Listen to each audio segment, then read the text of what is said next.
બોટાદ જિલ્લાના તુરખા ગામે ધોળા દિવસે ઘરમાં ઘૂસી ભોજન કરી રહેલા પરિવાર પર કેટલાક શખ્સોએ ઘાતક હથિયાર વડે હુમલો કર્યો હતો।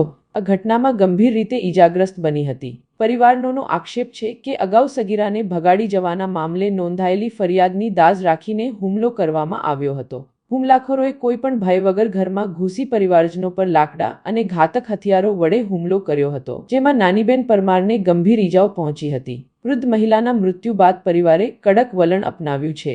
પરિવારજનોએ જણાવ્યું છે કે જ્યાં સુધી ઘટનામાં સંડોવાયેલા તમામ આરોપીઓને ઝડપી લેવામાં નહીં આવે ત્યાં સુધી તેઓ મૃતદેહ સ્વીકારશે નહીં। પરિવારના આ નિર્ણયને કારણે તંત્ર દોડતું થયું છે। પોલીસ દ્વારા ઘટનાસ્થળે પહોંચીને તપાસ શરૂ કરવામાં આવી છે અને આરોપીઓની શોધખોળ હાથ ધરવામાં આવી છે। જો કે આરોપીઓ ઝડપાયા નહીં હોવાના કારણે પરિવાર અને ગ્રામજનોમાં ભારે રોષ જોવા મળી રહ્યો છે। સમગ્ર મામલામાં ન્યાયની માંગ સાથે તુરખા ગામે તણાવપૂર્ણ સ્થિતિ સર્જાઈ છે।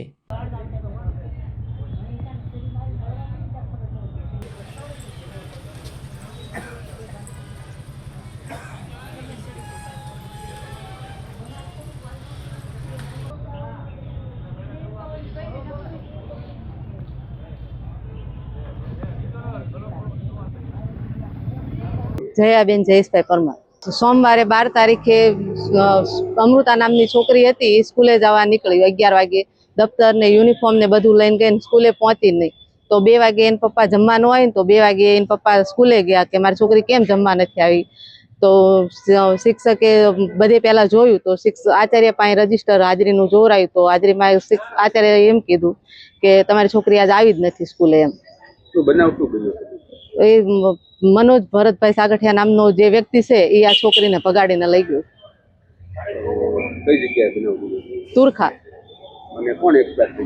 એમના દાદી રહ્યા ને અમૃતાના જે નાની બેન લખાભાઈ પરમાર। એ શું નામ છે કોનું?